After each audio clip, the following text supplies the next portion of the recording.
नांदगावात शेत घरातून 9 क्विंटल कापसाची चोरी. घटना सीसीटीव्ही कॅमेऱ्यात कैद. आरोपीचा शोध सुरू. कन्हान पोलीस स्टेशन अंतर्गत नांदगाव येथील शेतकरी राजेंद्र रच्छोरे यांचा शेतातील घरातून अज्ञात चोरट्यांनी 18 बोऱ्या 9 क्विंटल कापूस चोरून नेल्याची घटना उघडकीस आलेली आहे. राजेंद्र हिरालाल रच्छोरे वय 39 वर्ष राहणार नांदगाव हे शेती व्यवसाय करतात. नांदगाव येथे त्यांची 12 एकर शेती असून ऋषभ मोदी यांची 10 एकर शेती ठेक्याने करीत आहे. सध्या शेतात कापूस तुरीचे पीक घेतले असून कापूस काढणी चालू आहे.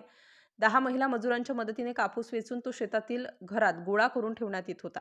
गुरुवार दिनांक 25 डिसेंबर रोजी नांदगाव शिवारातील शेतात सकाळी 9 वाजतापासून 10 महिला मजूर हे कापूस वेचण्याकरिता पाठवले होते व दिवसाभर कापूस वेचून सायंकाळी 6 वाजता 18 बोरे कापूस शेतघरात ठेवण्यात आला आणि घराला कुलूप लावून सर्वजण घरी निघून गेले.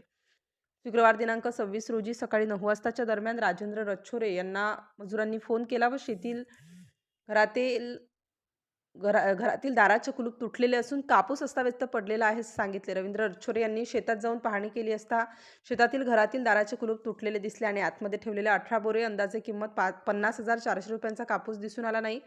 शेत परिसरात इकडे तिकडे शोध घेतला असता कापूस चोरी गेल्याचे स्पष्ट झाले आणि घटनास्थळी लोखंडी ब्लेडही आढळून आली.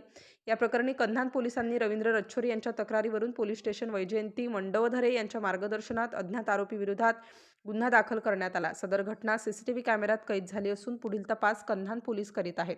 प्रतिनिधी वृषभ बावनकर, कन्हान.